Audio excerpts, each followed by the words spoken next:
It's 7 years ago. It's Andrew just in front of the camp, taking off with the paramotor, starting a patrol. He learned paramotors to protect the forest, monitor the forest from above. When you are in the sky, people can't lie to you. You have an instant understanding of what's going on. But the problem is the paramotor is flying very slow, so you can't really do very long patrol. It's why at the end, the seaplane is the answer.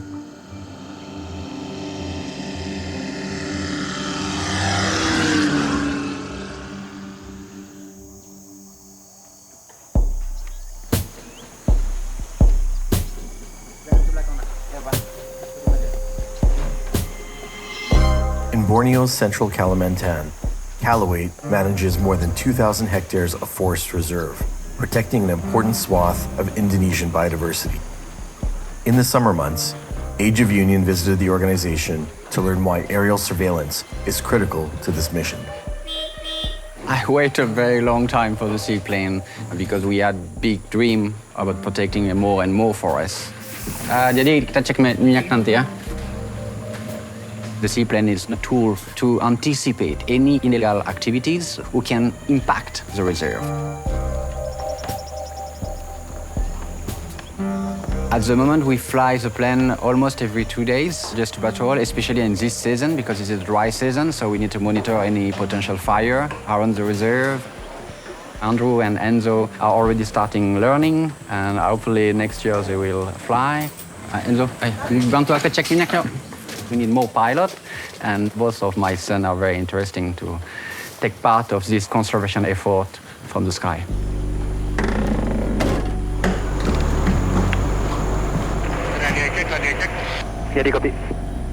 The biggest threat in the region is the palm oil industry. Sadly, you can see thousands and thousands of hectares of palm oil all around. But now we have a new phenomena in the last 5 years, more and more coal mining activity. So everywhere the palm oil industry left some patch of forest, the coal mining industry is destroying it. Position 2. Position 2. Okay, ready for takeoff. Okay. Rotate. Airborne. Airborne. Seaplane help us to protect all this habitat, which is home for so many animals. Andrew got information the other day that they are expanding the place where they are putting all the coal nearby the river. Yeah. So it's not that far from the reserve, so let's have a look. All right. Papa Kilo Sierra 279er, heading Butong for local flight radial 209er, 6 nautical miles from Sedik, 1,500 feet and below. Salah 20. Thank you. Oh yeah, It's enormous. yeah. Yeah, since the last time I think they cut down like more than 10 or 15 hectares, right? Yeah, the last time I flew, it wasn't that big. That's insane.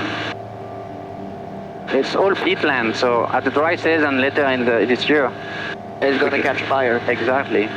Let's have a look.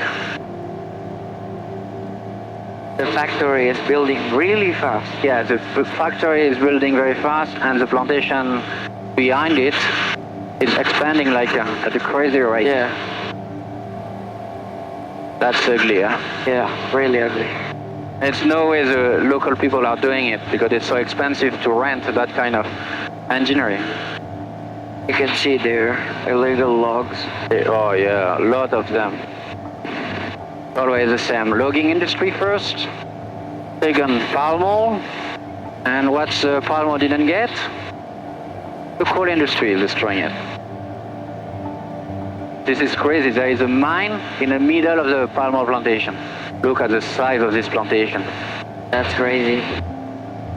Imagine how many animals die and all of that. Thousands of them.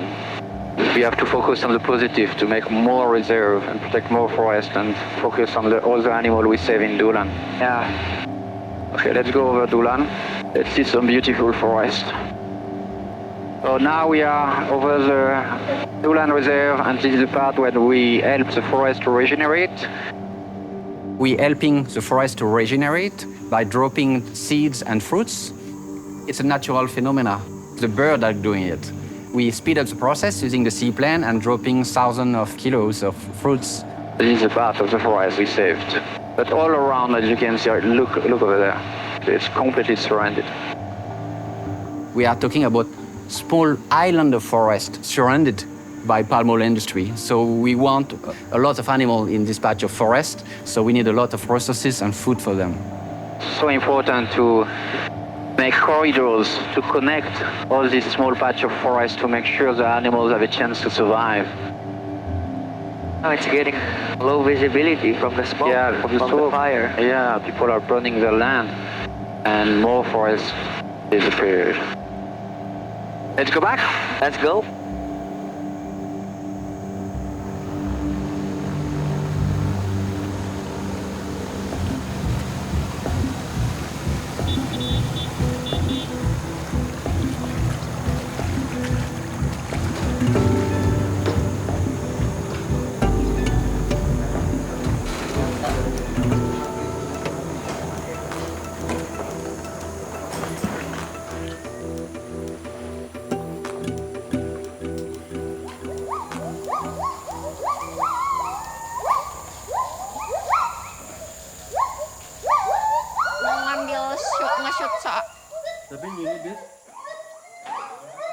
Mau nge-shoot soal penanganan satwa juga, saat penanganan satwa.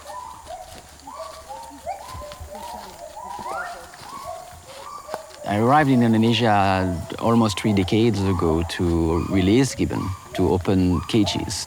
So now with 308 gibbon at Kalaweit, we are the largest gibbon sanctuary in the world.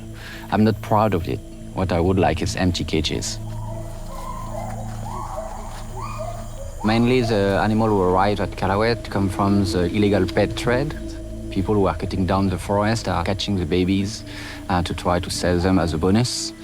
And sadly in Indonesia we still have thousands of gibbon detained as pets all over the country.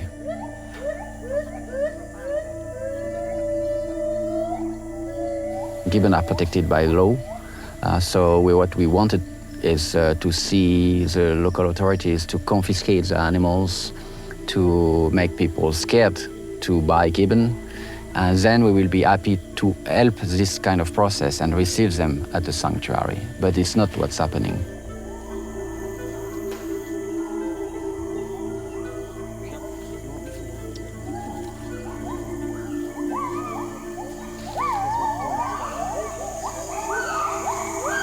Ini mau kasih apa? Mereka mau kasih buah Iya, tambahan aja sama vitaminnya. betul. Kita akan kasih buah tambahan. Betul. Biasanya kita sekalian kasih vitamin, kita juga mengobservasi dari perilaku. Mungkin apakah ada yang adanya penurunan nafsu makan atau perubahan perilaku dari satwanya. It's so hard to release gibbon mainly because they are territorial and we have a lack of release site. We just don't know where to release them because where there is still forest, there is too many gibbon in that forest. The second thing is they are living in the top of the forest, in the canopy. A wild gibbon will never go to the ground.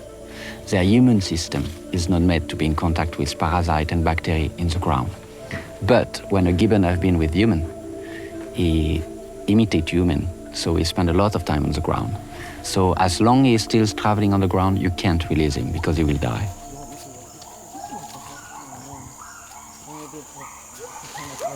Ya, ini apin. Dia punya historis yang cukup panjang juga. Oke. Dia tersengat banyak semut api. Kami berasumsi semut api itu ada semacam neurotoksin, jadi menyebabkan kelumpuhan pada badannya, gitu. Jadi selama sepertinya setahun, tetapi syukurnya semakin lama setelah dia diberikan perawatan intensif.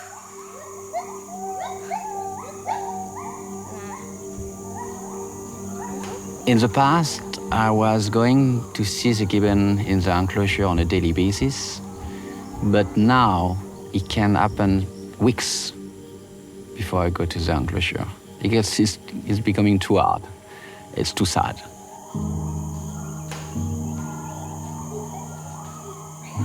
All animals in captivity have mental issue. It's a fact. Dan ya mungkin ini bisa jadi beberapa faktor gitu yang mempengaruhi. Bisa jadi yang pertama ingatan dia sebelumnya saat dia menjadi hewan peliharaan dipelihara oleh manusia, atau bisa jadi itu cara dia untuk mengatasi kebosanan juga. Bosan dan stres. Ya, bosan dan stres. Seperti itu. I spend a lot of time in the forest in Dulan, and I prefer to see for a few seconds a gibbon in the canopy, even far away, than looking at the faces I know they are in the sanctuary.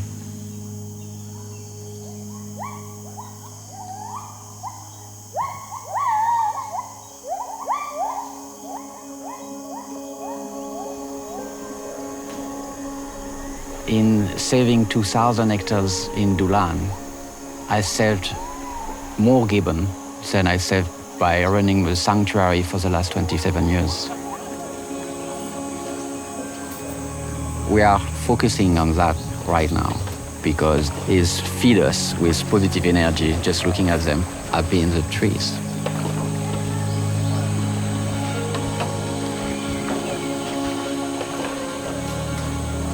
For Kalaweit, what I hope for the future is to be able to protect more and more forest, set up more and more reserve. I don't want to waste my time talking about what we lose already. I want to see what we still can save, and there is a lot to save. We all have that in common. We have the same commitment, long-term commitment when we are talking about conservation. And my kids see that also as well. And for me, it means the world. I mean, I'm very proud of that.